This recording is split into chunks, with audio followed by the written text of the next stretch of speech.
Hello Earth Signs, hello Gemini, Libra, and Aquarius. Welcome dito sa aking channel. Kapalaran 888, alamin natin ang weekend reading nyo sa araw na ito or sa weekend na to. Ito general reading, so pwede kang makaresonate. Gamitin mo lang ang iyong intuition.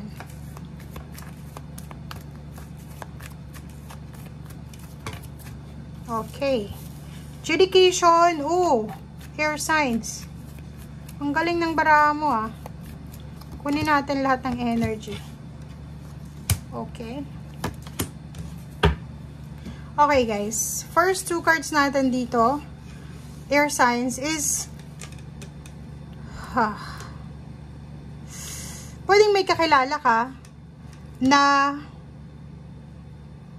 or pwedeng ikaw ito. Pwedeng sawang-sawa ka na sa iyong buhay, financial or emotional, and gusto mo nang ayusin ito. If tungkol to, kung nasa ibang bansa ka, pwedeng on process ka ng divorce or separation, or pwedeng kung may kaso kang kinakaharap, air signs, Gemini, Libra, Aquarius, posibleng nasa proseso kayo ng pakikipag-usap doon sa isang taong ito na sangkot dito sa kasong ito. Pwedeng ganun. May iba sa inyo dito na feeling agrabyado, 'di ba? Feeling mo inagrabyado ka, feeling mo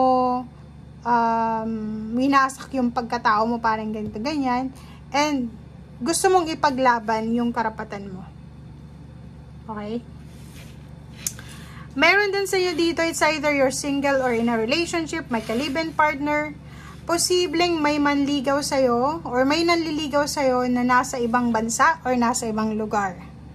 Paki-comment sa comment section kung ikaw ay related or resonated dito. Okay, may initial pa siyang C and M. Okay, dito naman, isang unexpected na windfall ng pera, 'di ba? Like siguro loto or sabong or sugal or kung ano man to, pwedeng may magbigay sa iyo ng pera, inheritance, unexpected siya 'di ba? Hindi mo inaasahan. Ang posibleng magagamit mo kung gusto mong magpatayo ng bahay, magpa-renovate ng bahay, or mag-celebrate, or kung may occasion man kayong i-celebrate, posibleng may celebration na magaganap dahil sa isang tulong ng taong ito. Okay? Pwedeng yung manliligaw mo, mag-o-offer sa'yo ng pera para pang-celebrate mo. So, kung ano pa man yan. Comment down below if resonated ka.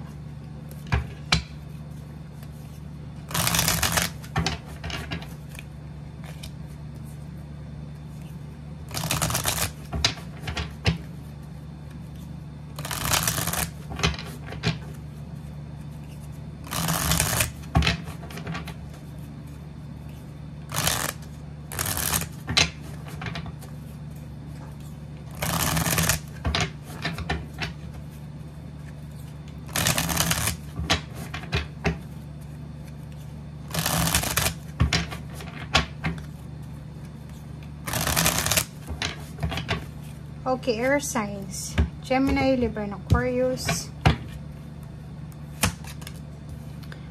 Wow, celebration. May celebrate ka this weekend.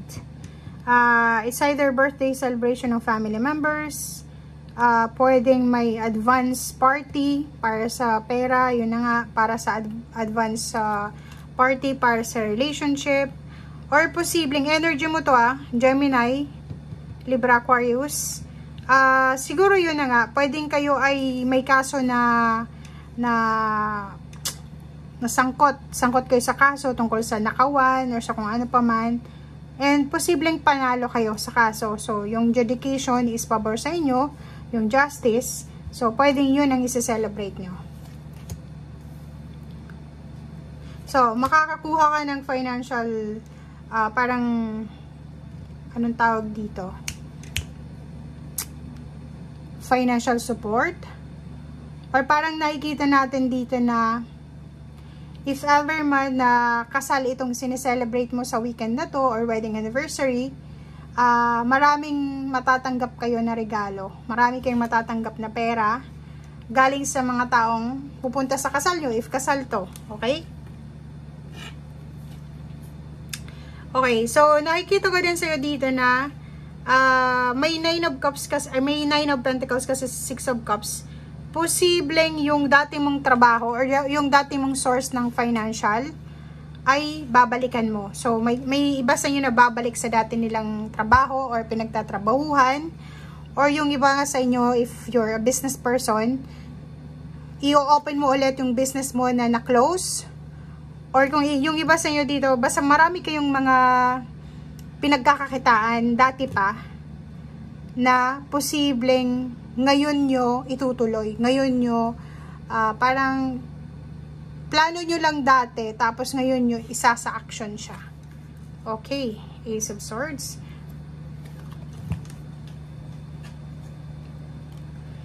Nakikita ko sa'yo dito talaga yung possibilities ng manliligaw galing sa ibang lugar, galing sa ibang bansa, or if single ka, wala ka pang karelasyon, nakikita natin dito na gusto mong makapag-asawa ng ibang lahi, ng mayaman, parang ganun. Yung iba din sa inyo dito is yun, naghahanap kayo, nagre-research kayo online, or naghahanap kayo ng agency, or naghahanap kayo ng mga tao na pwedeng magkaroon ka ng ideas or makatulong sa'yo kung paano ka makakapunta sa ibang lugar, sa ibang bansa. Yun ang nakikita natin. Mag-iingat ka sa Capricorn, lalo na sa usaping pera, sa weekend na to. Pwede kang lokohin, dayain. O, tingnan mo, 'di ba? So, kung makikita mo dito, ingat-ingat ka sa Capricorn. Yun ang kailangan mong pag-ingatan sa weekend na to, is ang isang Capricorn, kasi pwede ka niyang lokohin sa usaping pera. Pwede ka din niyang pagsinungalingan, 'di ba? So, if ever may Capricorn na makausap ka this weekend, and may ino-offer siya sa yung pera or trabaho, or nag-o-offer siya sa iyo ng kung ano-ano, ingat-ingat ka, kasi ang Capricorn na ito is pwedeng nagsisinungaling lang, scam yung ino-offer sa iyo, or pwedeng